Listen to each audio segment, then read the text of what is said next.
Many thanks for staying with us. This, of course, is still Politics HQ on News Central Television. And, of course, we still have our guest on the program. We will be discussing calls for the decentralization of the center or the federal government, by some experts and stakeholders within the country. Now, I have Sagir Baba, is a nationalist. He joins virtually from Kaduna State, and also Professor Simeon Nnah is a public affairs analyst.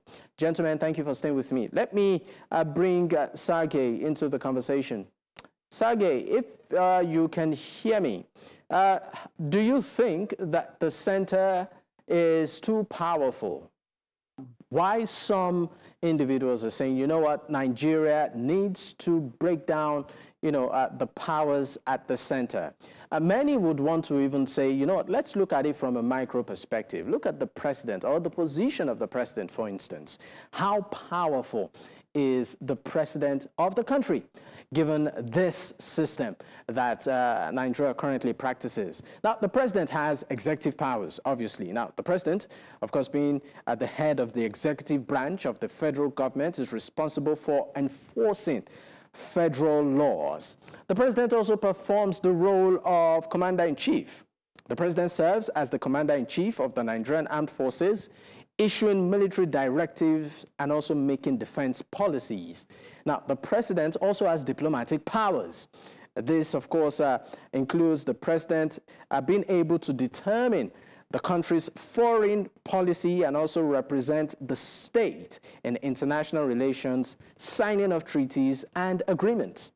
The president also performs a key role when it comes to the power of appointments. The president appoints federal executives, diplomats, regulatory and judicial officers, including ministers, ambassadors, and judges, which, of course, Nigeria did witness recently. That's on the appointment of a new Chief Justice. The president also has a bit of legislative powers. Now, the president, of course, has the power to sign and veto federal legislation, although vetoes can be overridden by the National Assembly. There are also ceremonial duties, that the president performs. The president, of course, does such in the capacity of hosting of foreign dignitaries and also attending national events. Then, there's emergency powers. The president has the power to declare a state of emergency in the country or any part of it. A lot of powers, you would say. The president also has the power of pardon. The president has the power to grant pardons to individuals convicted of federal offenses. Now, for some stalwarts, stakeholders, and of course experts, they've said, you know what, these powers are probably too much. Let me bring in Professor Simeon Nnah into the conversation. Professor Nnah, thank you for joining. Thank you very much. All right, it's great to have you. Now, I asked you a question initially. Do you think that there is so much power at the center? I said it point blank. That is a no-brainer for anybody to say that the center is not too powerful. There is too much power concentrated at the center. That is why you have this feeding bottle economy today. You have a palliative economy. Everybody is running to Abuja to get what they want. You see, in those days, in the 60s, it was expedient that every region had to struggle to produce whatever they will use to sustain their economy.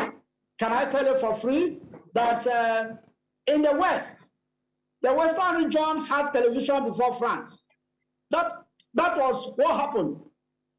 That was what happened then. Today, you discover that people are no longer doing anything. Everybody is running to Abuja to collect one thing or the other. Look at the concentration of power at the center. Energy is in the exclusive list. The police is in the exclusive list. The agriculture is in the exclusive list. So just you name it. Almost everything is in the exclusive list. Leaving the states and the local governments, running around for nothing. Now, this administration has tried at least to make the local government stand on its own. But from what we are seeing, the governors are not letting go. The governors are not letting go. The executive power was signed. They didn't allow it. The National Assembly came up, the Supreme Court came up with a law, and still the states are not letting go. So it is expedient at this point that some powers will be devolved from the federal executive so that the states can now stand on their own. Okay, look at this tax law today. Because the state wants the self-fundamental economy to continue. That's why they are now agitating that the tax reforms cannot hold. You see, but if these states are productive, they will know that once they produce things that those taxes paid, they are going to get a chunk of it, depending on what they are producing or what they are bringing to the table. Today, nobody is bringing anything to the table. They are just looking at the oil, and everybody goes to Abuja. I mean, one thing you've pretty much highlighted, in your analysis is the fact that you said you made reference to largely states being able to be self-sustaining, and that because everybody seems to focus at the center, we are seeing a situation whereby many states are not really pulling weight in terms of finances. But again, you would also want to look at what a federal system, the composition, what it looks like. Looking at the definition, the contextual definition of what federalism is and what we are practicing in Nigeria, are we getting it right? It's right. Now, if you are talking of federalism or running a federal state, look at America. America has 50 states. Not because they have 60 states. Most of the states are autonomous. For instance, you have Supreme Court in almost all the states in America. You don't have one Supreme Court at Washington, D.C. We went to America and copied and pasted. But we are not doing the ones that will help the economy. We only took the ones that will line our pockets. That is the problem of this economy. So if somebody is saying because we are running federalism, therefore everything should concentrate at the center, I don't think that person understands how these federal states are being practiced in other clans. In other clans, some states have laws. Yes, we agree that the federal law supersedes that of the state, but most of the states have their own laws and operate independently of the federal state, except where there is something that is uniting them, But here, everything is concentrated at the center. Look at it, for instance. If you have a case in court today that is concerning federal agency or what have you, they tell you cannot sue in a state high court. You can only sue in a federal high court. Okay. If you have a criminal offense today, they tell you cannot sue in a federal high court. Why do you have state high courts in all the states of the federation? Right. No, things are not practiced this way. All right, Professor Nnah. Rethink. Professor Nnah, sorry I had to, of course, cut you. I would like to bring in Sagir Baba into the conversation. Sagir, it's great to have you join us on Politics HQ on News Central TV. Now, just like I asked Professor, do you think that there's so much power concentrated in the center?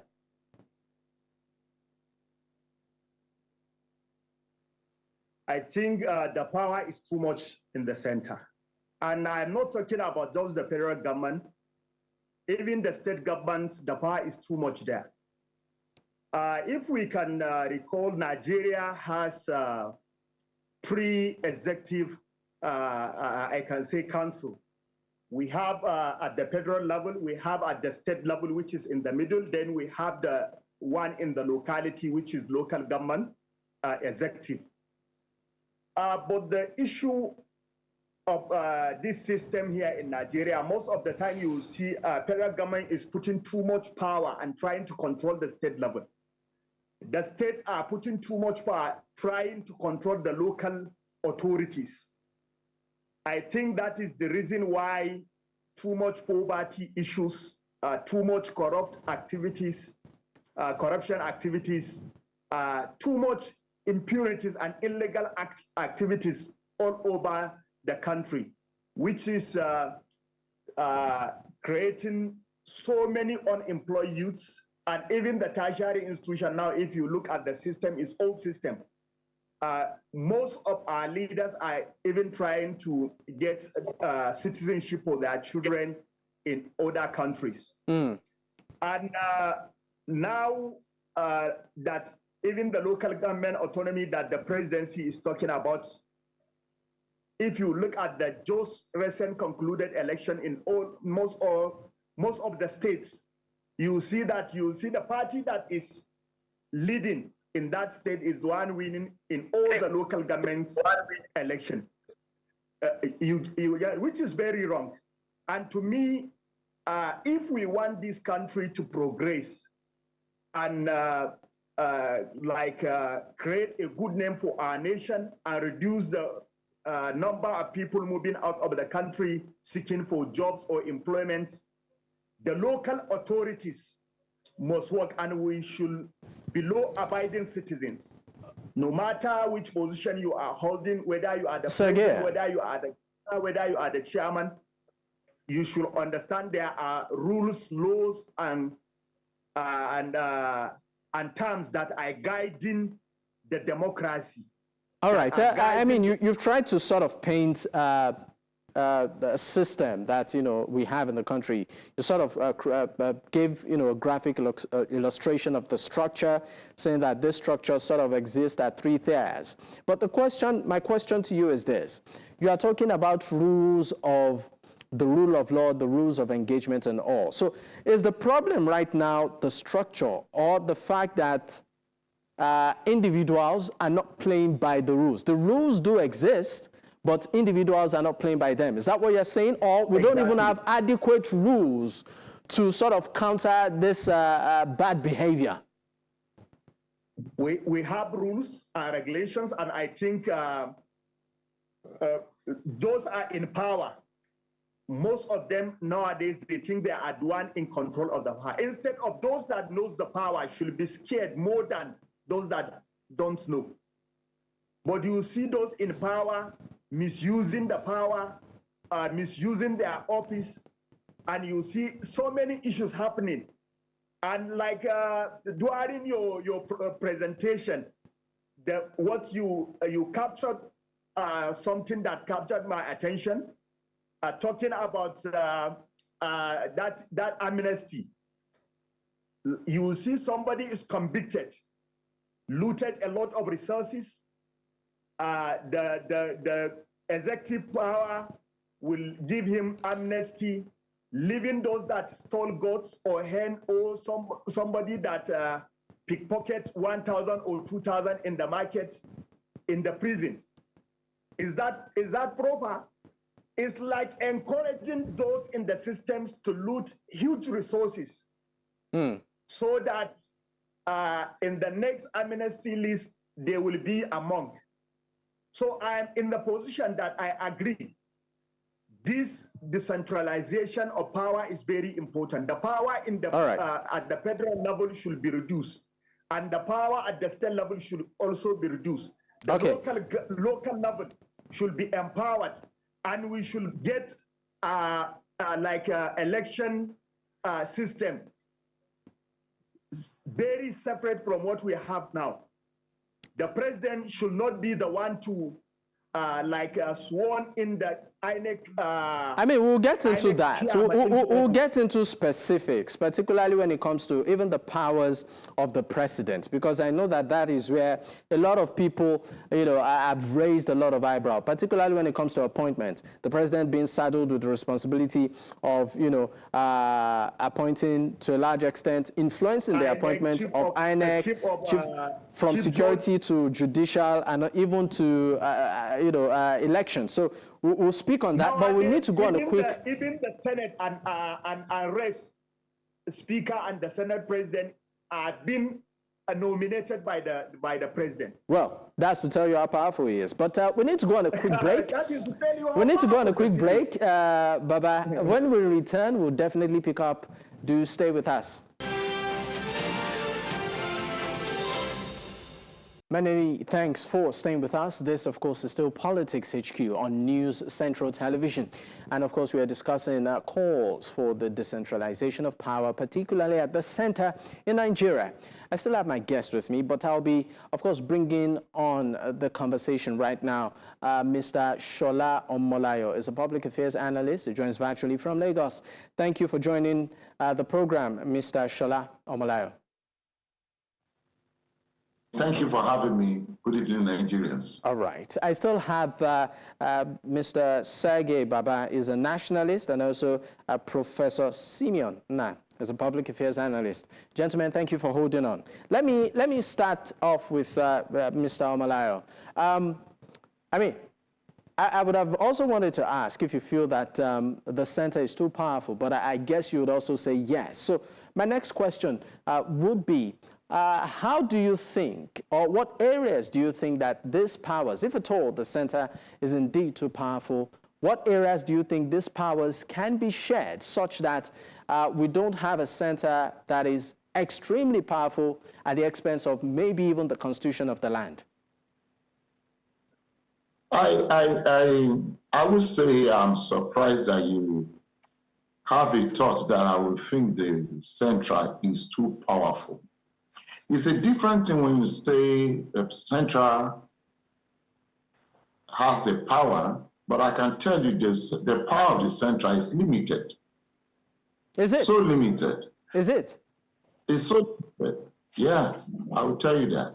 Why? Because there are things that some state governors are doing that is unimaginable, all because they know that Nigerians don't have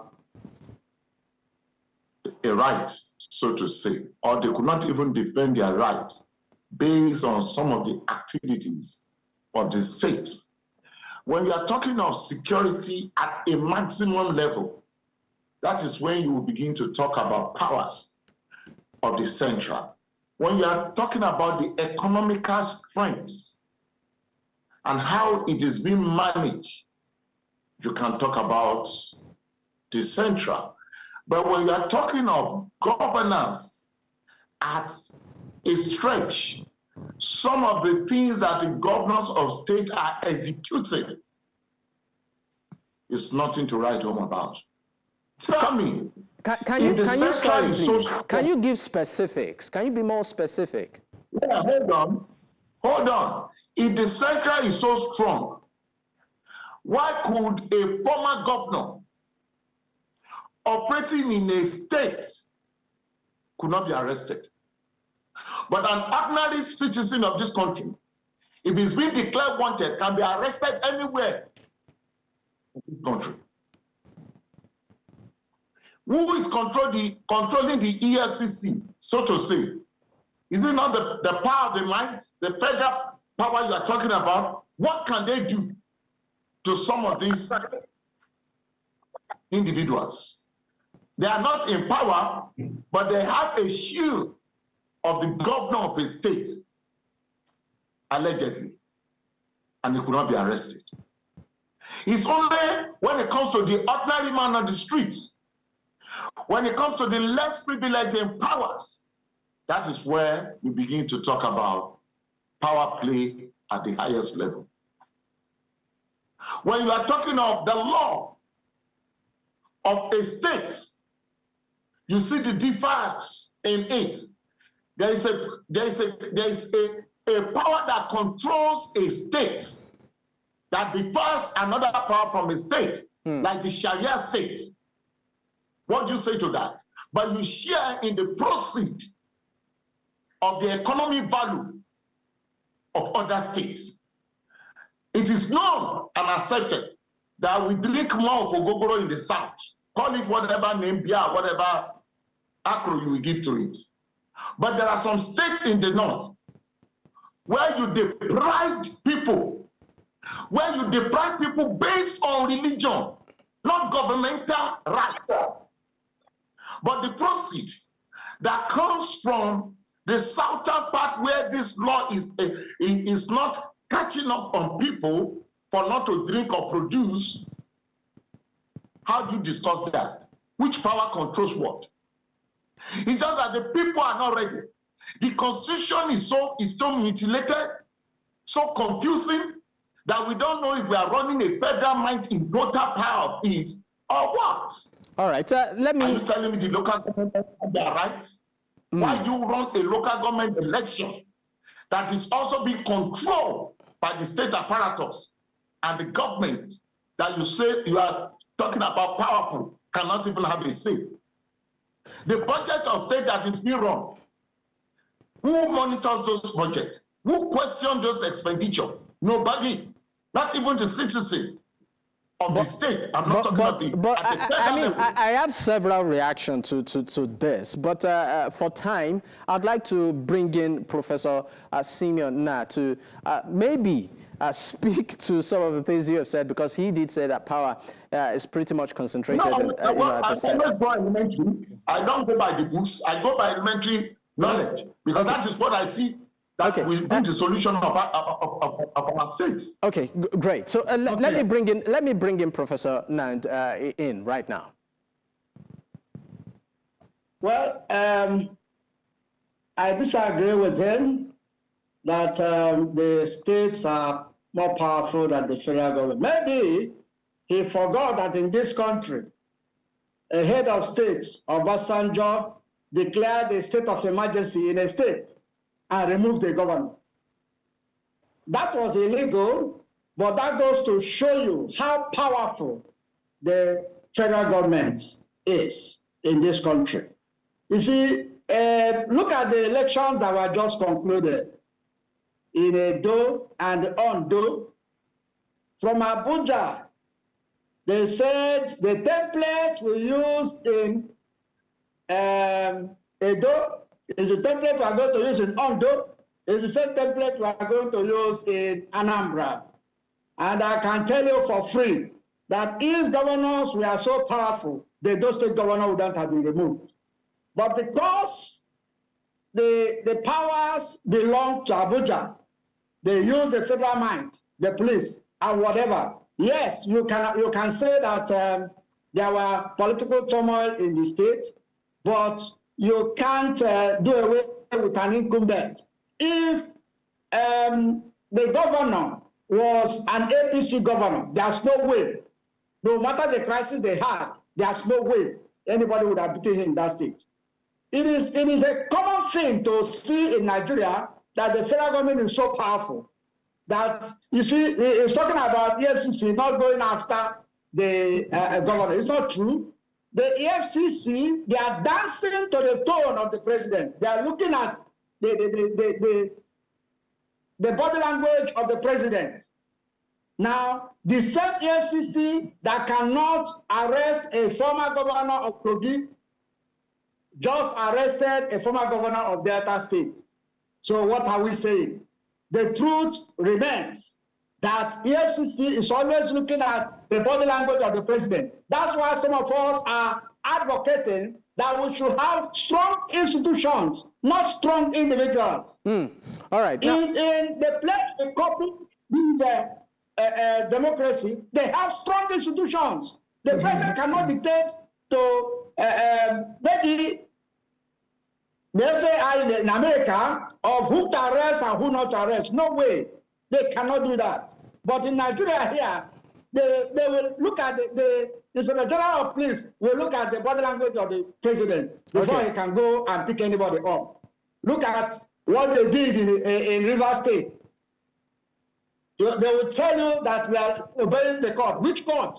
So they decide, they choose and pick which law to obey and which one not to obey. You can see that the power is concentrated in Abuja, and that's why they do what they like, and they get away with it.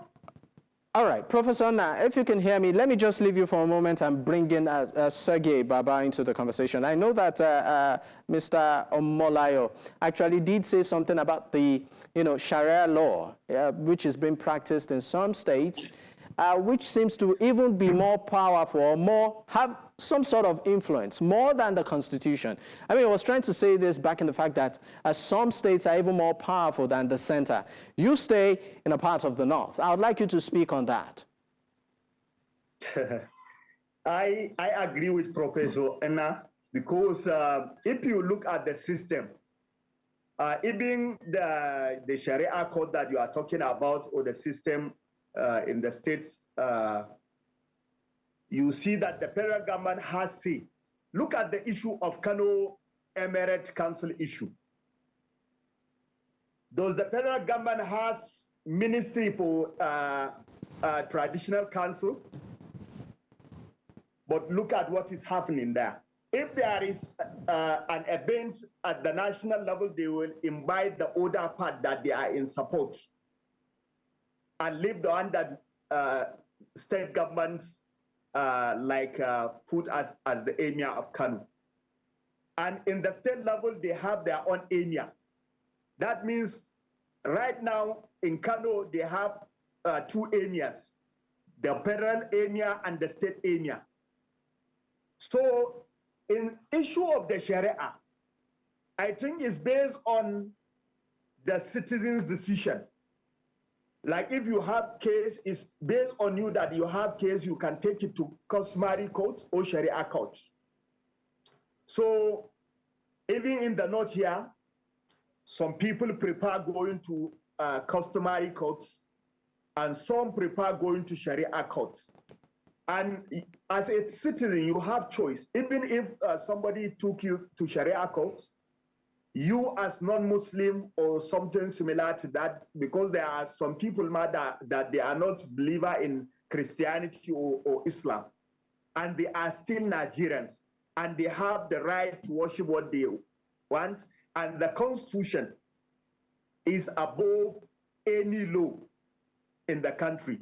So it's based on the decision of the citizens that are took to Sharia court or customary court. Because even if the judge is taking you or taking your Sharia issues or something similar to that, you can decide to say that you don't trust the judge, or you don't think they will do there is no fairness or something similar to that. And there is a situation where some people will criticize Sharia courts just based on the difference in religion or difference in culture or something similar to that. And me as nationalist, I support the individual notion of a citizen. All right. So Sagir, I can't. Sagir, I'm sorry to, of course, cut your line of thought or interrupt you, but before we go on another break, I'd just like to bring in Mr. Shola Omolayo into this, in case he would like to react, but particularly I'd also like him to speak on some particular powers of the executive, in person particularly of the president, where the president has the power of appointments and also emergency powers, power to declare a state of emergency. Now, for that of appointment, some Nigerians are asking and saying that, I mean, even though, yes, the president might have the power to nominate, members of his cabinet and all, but should the president, be pivotal in appointments of, say, maybe the EFCC boss, INEC, institutions like INEC, even the judiciary, that, I mean, the influence of the president in these pivotal key areas, from security also, is pretty much, intense. Do you also share that line of thought? And also, I'd like you to speak on financial autonomy as regards states. Yeah. You see, I like the way I get myself into things like this. See, would you blame the president for? Would you blame any president? Either they are doing it right or wrong, or you nip into the constitution of this country, for God's sake. I think we should wake up to reality. We are still running our 1999 constitution. So whatever you are putting on the table is still working on the template of the constitution. See, in this part of the world, you can't pretend to be dancing Fuji. You can't be dancing Fuji while playing hip hop. It's not going to work. It's not going to work. This is a kind of confusion and some kind of jagbajantis like the guy who sang this song gave us. You understand it? This is a kind of a Roman arithmetic. So are you saying that the source of the problem right now, if at all, is the Constitution itself? If you want to change anything, what are you going to use? Is it not the Constitution? Is it not the Constitution that gives the president the power to be doing what he's doing, and the National Assembly are not saying anything about it? All these appointments, were they not sent to the National Assembly for adjustment? Which one of them have you anybody they sent to the National Assembly? If the president is sending 30 people, hardly will they reject 5. Hardly will they reject 5. Hardly. The people that ought to be a check and balance to the executive, which are the legislature, what are they doing? All right, that's a big question. That's a big question. Because we're pressed for time, I'd like to bring in Professor Nnah. Your final thoughts on this. He asked a big question. The people at the legislature, for instance, are they really performing their role when it comes to checks and balances? 30 seconds. Why would they do their role when they are appendage of the presidency? They are being appointed by the president, not elected. So that is why you saw when they were singing at the Senate during the inauguration, on your mandate we shall stand. But they all contested for election, and they won in their various constituencies.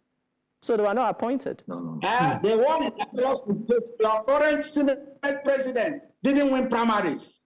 He didn't win primaries, and he was reloaded to come to the Senate. And at the Senate, he was reloaded to become the state president. That's the way things happen here. I wanted to speak on 2 issues that they mentioned. One is on Sharia. You see, Nigeria is called a secular state. So Obasanjo had the right to stop that Sharia, nip it at the board when he was starting. But because of his third-term agenda, he allowed that to fester. And that's why we have that today. If we are actually running a federated government, then there should be no Sharia, because that document, that fraud, you call a constitution, because that constitution is a fraud. The opening comment, we, the people of Nigeria, who are the we? 2 or 3 people that stayed in a room to doctor a document. You brought it out and inaugurated it as a constitution. Is that how a constitution is made? There are so many lacunas in that document to call a constitution. And that's why they are, using that to do whatever they like and get away with it. Because there are things that will make them get away with it. So under a federated government, you can't have Sharia, because Nigeria is a secular state. So if they are now practicing Sharia in the north, it means that they have ostracized themselves from the nation. So what are we talking about? Let's stop fooling ourselves, because we are not doing the right thing, and we don't want to do the right thing. We are just fooling around, as far as I'm concerned. All right, Sagir Baba, your final thoughts, please. 30 seconds. Nigeria as a nation, all I'm saying is, how can a president appoint chairman of INEC, chief judge? Like at the state level, you see the governor is swearing in the chairman of SICAM, that is State Electoral Commission. How can they work against the federation or against the state level? That is why I'm saying, if we want Nigeria to progress, we have to be productive thinkers. And this Naira and the country will continue to go down until we wake up from our slumber and start challenging or facing the challenges we have on ground. There are a huge population of unemployed youths. Most of our graduates nowadays, they are graduating not to contribute to the nation economy. They are graduating and seeking for ways to loot from the resources, which is a huge problem. That is why I support decentralization, so that local government will work on its own, and they should have their full financial autonomy, state legislative arm, will work on their own with their governor. Local government councillors will work with their local chairman so that they will talk about that. So that the 9,573 wards in Nigeria will work with their 774 chairmen. 36 states will work with their 36 governors and their state assemblies. Federal government will work with their National Assembly at the national level. And the issue of IG, the issue of Commander-in-Chief of Armed Forces, even if it is with the President as Commander-in-Chief of Armed Forces. I'm sorry, but we need to go. I'm sorry, Sagir Baba. I sincerely apologize for interrupting your line of thought, but I understand that we're pressed for time. Hopefully, we'll be able to revisit this conversation again. But, gentlemen, I'd like to say a big thank you to you. Sagir Baba is a nationalist who joins from Kaduna State. Yeah, no get time. You see? Okay, you know what? Maybe I can still, if you can just manage. Mr. Shola Omolayo, 30 seconds, strictly, your final thoughts. You can't stop Sharia because you have your Egungun and Yam festival. Your Egungun in the west of the Yoruba nation and your Yam festival in the east and the Riverine area. But any of these acts must be modified to suit the economy of Nigeria. And if you want to decentralize power, you must also sanitize it by a regional system of government that could bring growth to a great nation, Nigeria. All right, thank you so much, gentlemen. That was, of course, Mr. Shola Omolayo. Professor Simeon, Nnah, public affairs analyst, I'd like to also say big thank you to you. Gentlemen, seriously appreciate your time on the program. All right. We'll have a lovely night rest. All right. And that's a wrap on today's episode. In case you missed out, there would be a repeat broadcast later tonight. You can also catch up on our YouTube platform. That's News Central TV. You can choose to follow us across social media with the same name, News Central TV. It's on your screen there. You can follow me personally at Dapo Adegboye. Until I come your way tomorrow, good night.